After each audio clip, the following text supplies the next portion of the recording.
Greetings, everyone, and welcome to the Midweek War.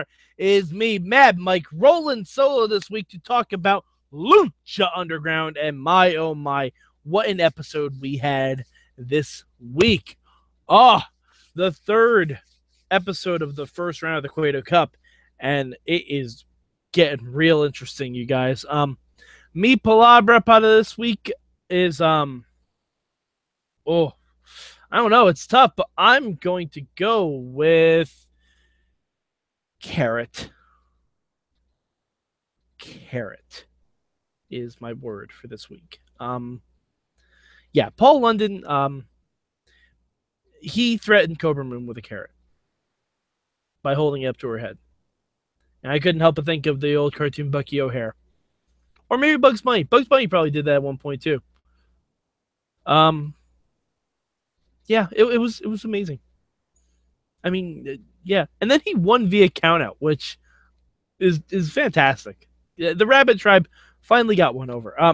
But mi bueno this week has to go. Let's see. I'm going to give it to Jeremiah Crane. And you know what? Just Jeremiah Crane throughout the whole episode. He was stalking Mil Muertes after Mil Muertes beat poor Itsy Bitsy Veneno. I'm not sure if Mil Muertes got his neck broken. He might have. I don't know. It sounded bad. Jeremiah Crane basically did the thing where you get a chair put over your neck and then you hit the top of the chair with another chair, and we heard a crunch. So is Mil Muertes dead again? I really don't know. And it seems like both these guys are fighting for Catrina, but I don't like. Catrina is blowing kisses to Jeremiah Crane and telling Jeremiah Crane that she doesn't love Mil Muertes. I have to think there's a third guy. There's a third person involved in this. And I don't know who that third person is, but I hope it's the person who has the other half of that that medallion that allows Catrina to teleport. I don't know why. I hope that's where we're going with this. But yeah, Jeremiah Crane, and then of course Jeremiah Crane had his match with Killshot. Holy shit, what a match! Really, really good, really fun match. The Jeremiah Crane Sonic Spinball move into the crowd looked brutal. Looked absolutely brutal. There are a lot of things that Lucha looked brutal this week. Like Paul London's trust fall where no one was there to catch him, basically. It was no bueno. No bueno. But Jeremiah Crane advanced, and I got really scared. Because Lucha does this thing where it likes to foreshadow some stuff. And Dante Fox was taunting Killshot from a scaffold. I don't know what that means. If it means what I think it means, we're going to see some serious shit at Ultima Lucha 3. Because I don't want to know what a Lucha scaffold match looks like, but I want to see it. I don't know if that's where we're heading. And Chris, Eric, if you guys are watching, please do not tell me if I'm right. I don't want to know if I'm right. I want to see it play out. That's my running theory. And if that's the case, oh man, people are going to die. It's not going to be a good thing. Okay. Moving on from that potential unpleasantness, I'll get to my Malo this week. Mi Malo,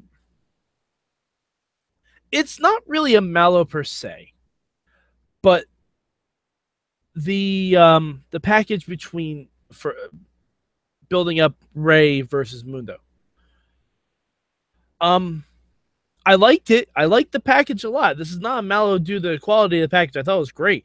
I mean, you even had Chavo Guerrero come back and talk about it. Like, yeah, people make their picks and everything. The Prince Puma was especially interesting because he seemed very angry that he was picking Ray, which I really, really like. But I don't think we need one of these every week. And I mean, I've liked all three of them so far. Don't get me wrong. They've all had different flavors to them. I don't know if we can keep this going every week until their match. Who knows? That might not even be in the cards. It might be something to spruce up the first week of the Cueto Cup. I don't know. But if we get one of these every week, I think it could get a little stale. So it's a potential malo. Yeah.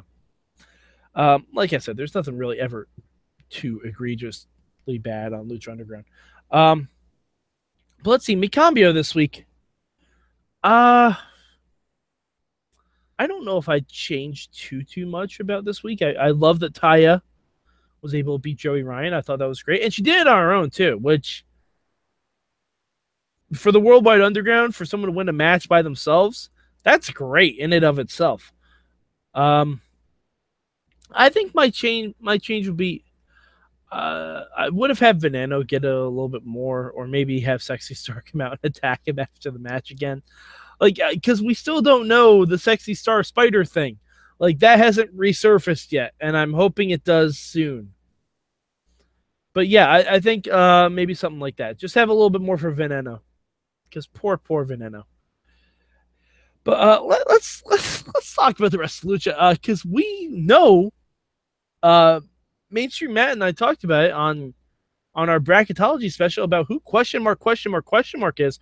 We got that answer, and it's Son of Madness. I don't know. He looked like a very big burly individual, and he looked like he definitely had a biker vest. So are we going to get a Lucha biker fight next week? Because yes, sign me up for that. I want to know if they're in the same biker clan, if they're in rival clans, if Madness is like Havoc's wife. Like because I'm assuming Son of Havoc's mom is named Havoc. Maybe not Jessica Havoc, but I assume that is her name. So maybe they're like estranged brothers. Maybe they're rival gang members. I don't know. Where does Masquerade Sagrada fit into all this too? Because he's Son of Havoc's little buddy. He's his little buddy. And plus, I don't even know how big this guy is because we just saw him sitting down. So I'm very excited to see where this goes. I'm very excited to see that match next week. Also, Dario's very nice handwriting. He does. I mean, yeah, you gotta give him credit. He's a visionary, and he has great calligraphy to boot. So much other stuff happened on Lucha, like the Paul London Luchasaurus match. I still can't stress the fact enough that he threatened Kobra Moon with a carrot. I feel like that needs to be restated because that happened. It did. I believe Sorg just retweeted a GIF of it from tonight's episode. By the way, Sorg will hopefully be joining me next week for Lucha Underground because he is just about caught up. But yeah, this is such a good episode. Rankings, going to rankings, Lucha is number 1. I don't come by this ranking lightly. NXT and 205 Live, if you don't watch those programs, they had very, very, very, very solid efforts this week. It's by the slimmest of margins between 1, 2, and 3. One thing happens differently on NXT, it could be number 1. One thing happened differently on 205 Live, it could have been number 1. Like, honestly, the shows were very, very close this week. All super high quality. Probably the highest, the hardest choice I've had to make in a very long time for the midweek war, rankings wise. But yeah, definitely Lucha Underground. Sorg kind of helped me work it out. And if you watch the NXT midweek war, you'll see how I really just broke this down step by step. But yeah, Lucha does win this week. It was a really, really fun show, and I can't wait for next week. I can't wait for the rest of the Cueto Cup, to be honest, because this is a tournament that's been going really well so far. And I think after the first round, we might get Matt back on here to maybe re-examine the brackets and see where we're going from here. But yeah, so I think that's pretty much it for Lucha this week. Feel free to look for me on Twitter at MadMike4883. Also, you can go to @Mayhem Show. Hit up the hashtag MM. I live tweet Lucha Underground every week. I did tonight. I even tweeted out a GIF of the Biker Mice of Mars in anticipation for our Lucha Biker fight next week. There's a lot of crazy stuff going on in Lucha, and it's all great. It's all really good stuff. So for next week, hopefully Sorg will be here and we'll be able to talk live about it, and hopefully he won't try to spoil me on anything. And we'll talk about more Lucha Underground next week on the Midweek War.